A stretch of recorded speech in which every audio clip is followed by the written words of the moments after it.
अस्सलामुअलैकुम, मैं हूं मुबशर चौधरी और आप देख रहे हैं MCAS Mass Solution. MCAS Mass Solution is a domain of chemistry. Here, our training program will clear your concepts from beginners to expert level. It means MCAS Mass Solution का मकसद है कि हमने तमाम स्टूडेंट्स के लिए मैट्रिक टू मास्टर लेवल तक तमाम केमिस्ट्री कोर्सेज को डिजिटलाइज करना है और हर लेवल के स्टूडेंट के लिए बहुत ही ज्यादा आसान और मददगार प्लेटफॉर्म क्रिएट करना है. चलिए अब देखते हैं आज का टॉपिक. अब बात करते हैं लेयर्स ऑफ एटमॉस्फेयर. मतलब कि हमने सबसे पहले इंट्रोडक्शन ऑफ एटमॉस्फेयर देख लिया, फिर हमने कंपोजिशन ऑफ एटमॉस्फेयर देखा. अब उन लेयर्स का जिक्र करेंगे जो जिनसे मिलकर एटमॉस्फेयर बना है. Atmosphere around the earth is divided into 4 major layers. मतलब कि जमीन के गिर्द जो एटमॉस्फेयर पाया जा रहा है वो 4 मेजर लेयर्स में डिस्ट्रीब्यूट किया गया है, डिवाइड किया गया है. सबसे पहले बात करेंगे ट्रोपोस्फेयर, फिर स्ट्रेटोस्फेयर, फिर मेसोस्फेयर, देन थर्मोस्फेयर. जैसे हमारे पास ये कंसेप्चुअल एनालिसिस की बात कर लेते हैं ओवरव्यू बनाने के लिए. ये हमारे पास डायग्राम है, ठीक है. देखें ये हमारे पास सेंटर में जमीन है और जमीन के अराउंड एक इन्वेलप है जिसे हम एटमॉस्फेयर कहते हैं. That is build after the combination of different gases. हमने इसे एटमॉस्फेयर को स्टडी करना है. हमने कहा है कि एटमॉस्फेयर 4 मेजर लेयर में डिवाइड हो गया. देखिए जमीन के बिल्कुल बाद जो लेयर है ना वो ट्रोपोस्फेयर है. देखिए जिस लेयर में ये एरोप्लेन मूव कर रहा है या जहाज उड़ रहे हैं या स्पेस शटल उड़ रहे हैं, ठीक है, ये ट्रोपोस्फेयर है. इसके बाद जो लेयर आ रही है वो स्ट्रेटोस्फेयर है. ये जहाँ पे गुब्बारा गया हुआ है ये स्ट्रेटोस्फेयर है. मतलब ये उस लिमिट से बाहर है. ट्रोपोस्फेयर पे एक बाउंड्री आ गई. देखें स्ट्रेटोस्फेयर और ट्रोपोस्फेयर के दरमियान एक व्हाइट लाइन, एक बाउंड्री नजर आ रही है. तो ट्रोपोस्फेयर का आगाज बिल्कुल अर्थ सरफेस मतलब जमीन की सरफेस के ऊपर से हो रहा है. मतलब कि अर्थ क्रस्ट से लेके ऑनवर्ड जब हम स्पेस में मूव करते हैं तो ये लेयर्स आ रही होती हैं. ट्रोपोस्फेयर के बाद एक बाउंड्री है, उसके बाद हमारे पास स्ट्रेटोस्फेयर है और स्ट्रेटोस्फेयर के बाद हमारे पास मेसोस्फेयर है. अब मेसोस्फेयर में देखें यहाँ पे हमें स्टार्स नजर आ रहे हैं या फिर कोई और चीज हो सकती है. ये एक अलग लेयर है जो स्ट्रेटोस्फेयर के बाद आ रही है. फिर एक बाउंड्री है, फिर उसके बाद हमारे पास थर्मोस्फेयर है. अब देखिए थर्मोस्फेयर पे हमें नजर आ रहा है कि ये काफी ज्यादा बड़ी है.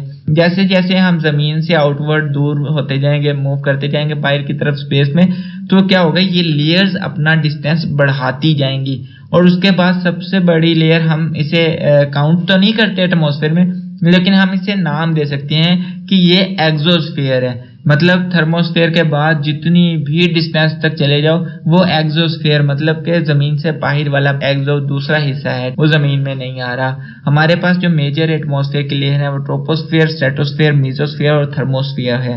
अब इस पूरे लेक्चर में, इस पूरे टॉपिक में हम वन बाय वन इन तमाम लेयर्स को डिस्कस करेंगे. इनकी इंपॉर्टेंस क्या है, इनकी रेंजेस क्या है और ये कैसे वर्क परफॉर्म करेंगे और ये क्यों जरूरी है. हर एक बात को हम वन बाय वन बहुत डिटेल से डिस्कस करने वाले हैं.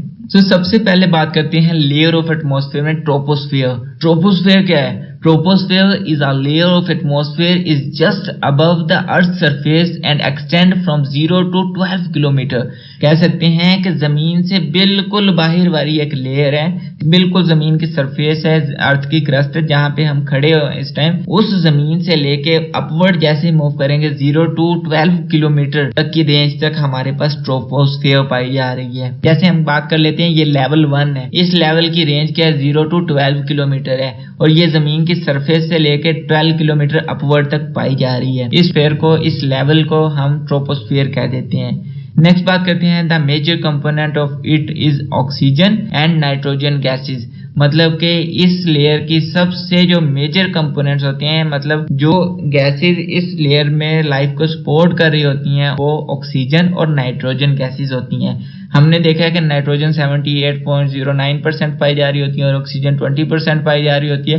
तो हम कह सकते हैं कि ये दोनों लाइफ गैसेस हैं, ये जिंदगी को सपोर्ट कर रही हैं. और उसके बाद हमने बात की है कि ये मेजर कंपोनेंट बना रही हैं एटमॉस्फेयर का, क्योंकि बहुत ज्यादा वॉल्यूम है इन दोनों गैसेस का. जैसे नाइट्रोजन 79% है और ऑक्सीजन जो है वो 20% है.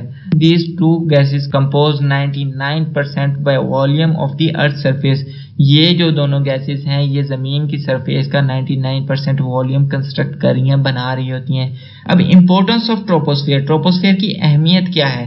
मतलब कि हम ट्रोपोस्फेयर को इतना ज्यादा अहम क्यों कह सकते हैं?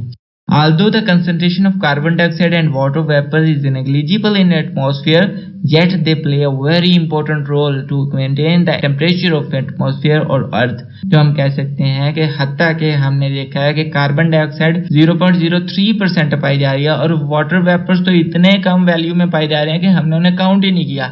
सो नेग्लिजिबल है, ऑलमोस्ट ये दोनों नेग्लिजिबल होते हैं एटमॉस्फेयर में, लेकिन फिर भी they play a very important role, बहुत ही अहम किरदार अदा करें to maintain the temperature of earth, जमीन का टेम्परेचर मेंटेन करने के लिए.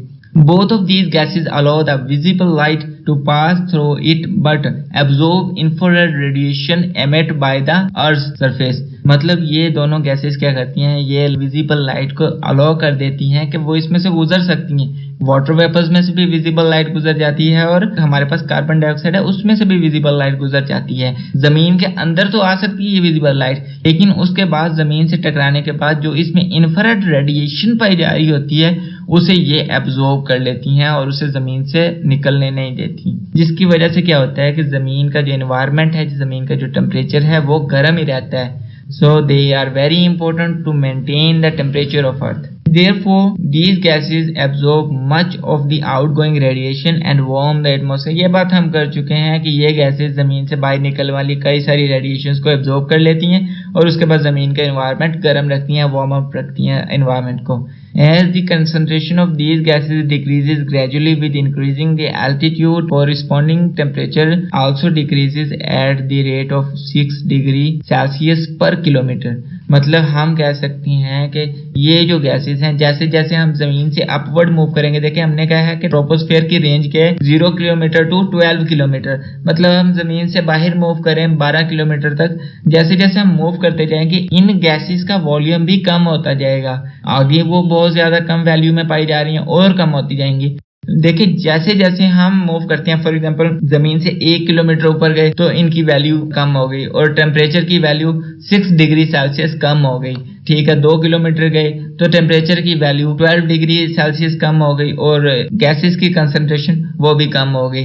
देखिए जैसे जैसे एल्टीट्यूड की चढ़ाई बढ़ती जाएगी, जमीन से ऊपर की तरफ डिस्टेंस बढ़ता जाएगा, तो क्या होगा कि जमीन का जो टेम्परेचर है वो भी कम होता जाएगा पर kilometre 6 degree Celsius. Thus, the temperature range from the 17 degree Celsius to minus 58 degree Celsius decreases. मतलब कि हम कह सकते हैं जब हम 0 किलोमीटर मतलब कि जमीन की सरफेस से अपवर्ड मूव करते हैं toward the 12 kilometre with in a troposphere, तो जमीन की सरफेस पे जस्ट कंसीडर करते हैं कि जो सरफेस का टेम्परेचर है वो 17 डिग्री सेल्सियस है, लेकिन एट द लिमिट जब हम 12 किलोमीटर अप मूव कर जाएंगे, एल्टीट्यूड पे होंगे, तो वहां पे टेम्परेचर -58 डिग्री सेल्सियस पाया जाएगा. हम कह सकते हैं when we move upward from the surface of the earth then the temperature decreases from the earth. ठीक है, सो हम कह सकते हैं कि जैसे जैसे हम जमीन से ऊपर मूव करते जाएंगे जमीन का टेम्परेचर कम होता जाएगा. This is the region where all the weather occurs. मतलब सिर्फ ये जो ट्रोपोस्फेयर है यही वो जगह होती है जमीन पे जहाँ पे वेदर बनता है, जहाँ पे बादल भी बन रहे हैं, जहाँ पे ऑक्सीजन भी बहुत अच्छी रेशियो में है, जहाँ पे एनवायरनमेंट भी पाया जा रहा है और हीट भी पाई जा रही है. तो ये सारे के सारे जो मामलात हैं, ये सारे के सारे जो पॉइंट्स हैं, ये सिर्फ और सिर्फ ट्रोपोस्फेयर में ही पाए जा रहे होते हैं. Almost all aircraft fly in this region. मतलब जितने भी एयरक्राफ्ट हैं, जैसे हम एरोप्लेन की बात कर लेते हैं, हम फ्लाई जेट की बात कर लेते हैं, जितने भी कुछ होते हैं जो इसके बाहर भी मूव करते हैं, मोस्टली जो एयरक्राफ्ट होते हैं वो सिर्फ और सिर्फ ट्रोपोस्फेयर में ही मूव कर रहे होते हैं. नेक्स्ट अब बात करते हैं हम लेयर ऑफ एटमॉस्फेयर में दूसरी लेयर स्ट्रेटोस्फेयर. स्ट्रेटोस्फेयर क्या है? देखें हमने कहा था कि ट्रोपोस्फेयर फर्स्ट लेवल है जमीन की लेयर का, अब स्ट्रेटोस्फेयर दूसरा लेवल होगा. It is the next level of troposphere and extended up to 50 kilometre. मतलब कह सकते हैं कि जमीन की लेयर से लेकर 0 से लेकर 12 किलोमीटर एल्टीट्यूड तक ट्रोपोस्फेयर है. अब 12 से लेकर ऑनवर्ड मूव करें तो 50 किलोमीटर तक जो वैल्यू है वो नेक्स्ट लेवल की है. मतलब 12 से लेकर 50 किलोमीटर का जो सफर है उसे स्ट्रेटोस्फेयर कहते हैं, उस इलाके को स्ट्रेटोस्फेयर कह देंगे. In this region the temperature rises from -58 degree Celsius to 2 degree Celsius. मतलब जैसे जैसे हम अपवर्ड मूव करेंगे स्ट्रेटोस्फेयर में, मतलब 12 किलोमीटर टू अबव 50 किलोमीटर तक, तो टेम्परेचर इंक्रीज हो रहा होगा। हम इस चीज को महसूस करेंगे कि temperature -58 degree Celsius to 2 degree Celsius हो जाएगा। Due to the presence of ozone that absorb the radiation responsible for the rise in temperature, मतलब के स्ट्रेटोस्फेयर में ओजोन पाई जाती है। देखिए हमने बात की थी ट्रोपोस्फियर की। ट्रोपोस्फियर डिफरेंट गैसेस का कॉम्बिनेशन था, वहां पे कार्बन डाइऑक्साइड पाई जा रही है, वाटर वेपर्स पाई जा रही है जो इन्फ्रारेड रेडिएशन को एब्जॉर्ब कर रही हैं और इन्वायरमेंट को हीट अप कर रही हैं। लेकिन वो क्या होती है, वो स्टेप बाय स्टेप डिक्रीज होती जाती है वैल्यू उनकी, क्योंकि उनकी वैल्यू जो कंसंट्रेशन थी वो बहुत ही नेग्लिजिबल थी एज कम्पेयर। लेकिन in the case of stratosphere में ओजोन की लेयर पाई जा रही है। और हमने अभी बात की थी कि ओजोन क्या करती है, अल्ट्रावायलेट रेडिएशन को रोकती है, ब्रेक कर देती है और जमीन में सिर्फ प्योर विजिबल लाइट को ही गुजरने की इजाजत दे रही होती है। तो यहाँ पे जो वो अल्ट्रावायलेट रेडिएशन को रोक रही होती है या कुछ रेडिएशन को एब्जॉर्ब कर रही होती है, उसकी वजह से स्ट्रेटोस्फेयर का टेम्परेचर इंक्रीज हो जाता है। ट्रोपोस्फेयर में टेम्परेचर डिक्रीज हो रहा था जब हम आउटवर्ड मूव कर रहे थे, लेकिन स्ट्रेटोस्फेयर में टेम्परेचर इंक्रीज हो रहा होता है जब हम आउटवर्ड मूव करते हैं। Since ozone is present in this layer, absorb heat energy from ultraviolet radiation from the sun, मतलब के वो सूरज से आने वाली जो अल्ट्रावायलेट रेडिएशन है उनकी हीट एनर्जी को एब्जॉर्ब कर लेती है, इसलिए वो एनवायरनमेंट को मेंटेन कर लेती है स्ट्रेटोस्फेयर का। This process break the ozone into the components that further recombine till the mid of the stratosphere and again convert to the ozone molecule.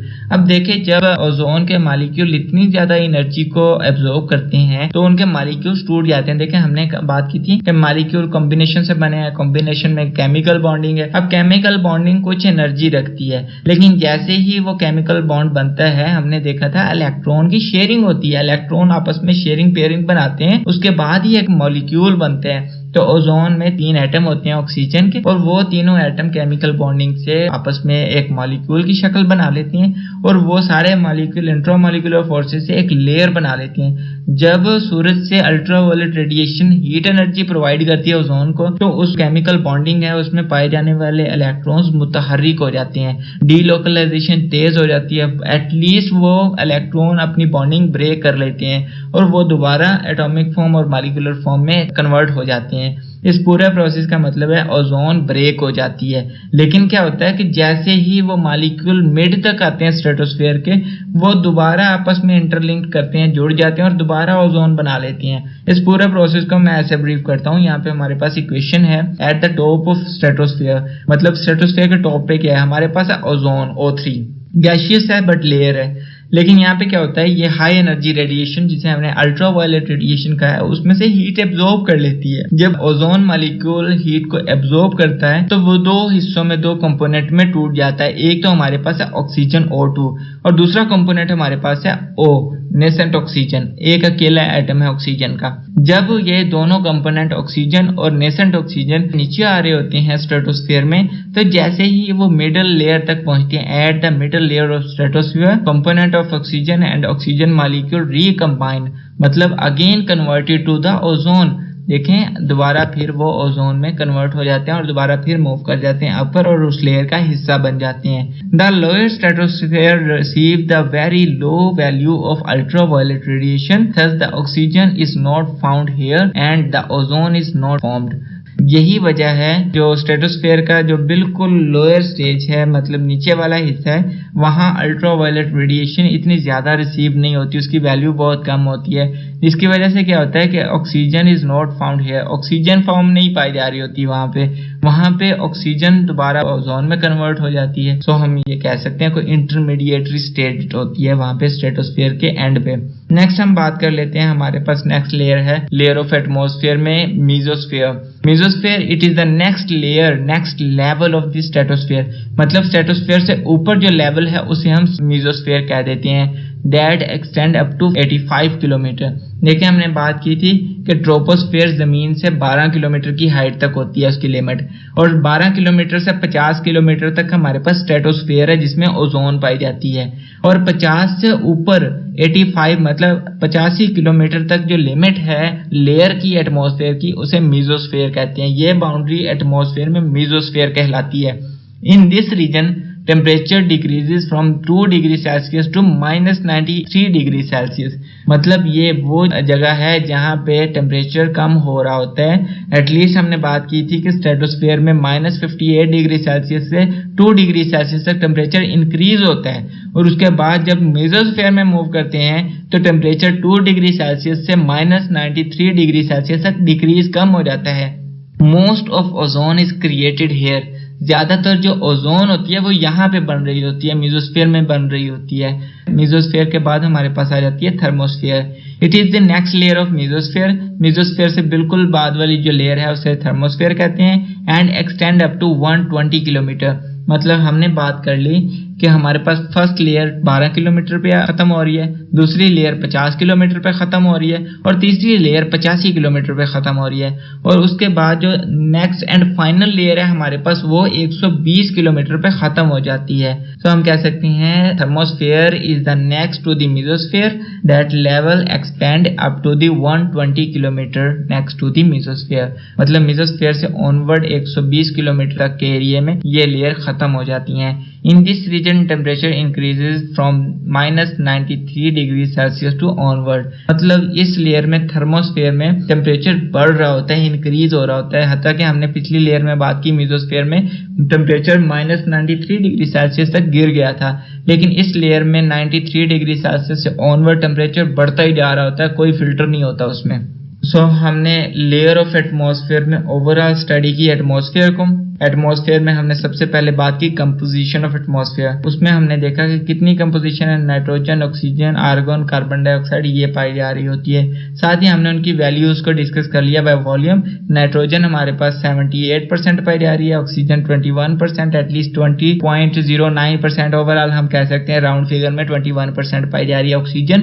Argon हमारे पास 0.93% पाई जा रही है, और कार्बन डाइऑक्साइड हमारे पास 0.03% पाई जा रही है। हमने बात कर लिया कि पूरा एटमॉस्फेयर 4 लेयर्स में डिस्ट्रीब्यूट हो गया, ट्रोपोस्फेयर, स्ट्रेटोस्फेयर, मेसोस्फेयर, थर्मोस्फेयर। अब देखिए यहाँ पे नजर आ रहा है कि ट्रोपोस्फेयर 0 to 12 किलोमीटर की रेंज वैल्यू प्रोवाइड कर रहा होता है, लेकिन उस 0 to 12 किलोमीटर की रेंज में टेम्परेचर डिक्रीज हो रहा है, टेम्परेचर कम हो रहा है जैसे जैसे हम 12 किलोमीटर की तरफ मूव कर रहे हैं, ऊपर की तरफ मूव कर रहे हैं। नेक्स्ट हम बात करते हैं स्ट्रेटोस्फेयर। स्ट्रेटोस्फेयर की रेंज के 12 to 50 किलोमीटर, मतलब 12 से लेकर 50 किलोमीटर तक का जो एरिया है वहां पे स्ट्रेटोस्फेयर पाई जा रही है, मतलब ओजोन पाई जा रही है उसमें। क्योंकि ओजोन पाई जा रही है तो टेम्परेचर भी इंक्रीज हो रहा है। मतलब कि फर्स्ट हमने देखा टेम्परेचर डिक्रीज हो गया था, देन हमने बात की टेम्परेचर इंक्रीज हो गया। ट्रोपोस्फेयर में हमारे पास जो टेम्परेचर था वो 17 डिग्री से लेके -58 डिग्री सेल्सियस तक डिक्रीज हो गया था, लेकिन in the case of stratosphere -58 degree Celsius से 2 डिग्री सेल्सियस तक टेम्परेचर इंक्रीज हो गया। नेक्स्ट हमारे पास है मेसोस्फेयर। मेसोस्फेयर मूव करती है 50 किलोमीटर टू 85 किलोमीटर, मतलब 50 से ऊपर जो 85 किलोमीटर तक की रेंज है उस वैल्यू पे हमारे पास मेसोस्फेयर होती है, और उसमें क्या होता है टेम्परेचर डिक्रीज हो रहा होता है। मतलब पहले हमने बात की थी कि 2 डिग्री सेल्सियस तक टेम्परेचर इंक्रीज हुआ है स्ट्रेटोस्फेयर में, लेकिन जैसे ही वो मेसोस्फेयर में इन्वॉल्व होता है तो वो 96 डिग्री सेल्सियस तक माइनस की वैल्यू में चला जाता है, डिक्रीज हो जाता है। लेकिन नेक्स्ट हमारे पास आ गई थर्मोस्फेयर। मतलब 85 किलोमीटर की रेंज, मतलब मेसोस्फेयर की लास्ट बाउंड्री से लेके अप टू 120 किलोमीटर तक, मतलब 120 किलोमीटर तक ये फैली होती है। इसकी लेयर की वॉल्यूम होता है, और उसमें क्या है टेम्परेचर ऑनवर्ड मूव कर रहा है, मतलब 90 के माइनस वैल्यू से इंक्रीज होता था, प्लस में मूव करता जाता है, और सो ऑन जितना मर्जी मूव कर जाए, इसकी कोई लिमिट नहीं है। तो ये थी लेयर्स ऑफ एटमॉस्फेयर। इस पूरे टॉपिक में हमने कंपोजिशन देख ली एटमॉस्फेयर की, फिर हमने 1 by 1 तमाम लेयर्स को डिस्कस कर लिया, फिर हमने उन तमाम लेयर्स की रेंजेस को डिस्कस कर लिया, एटलीस्ट 0 to 120 किलोमीटर तक की रेंज को, जिसने मिलकर एक इन्वेलप बना लिया है around the earth for supporting the life.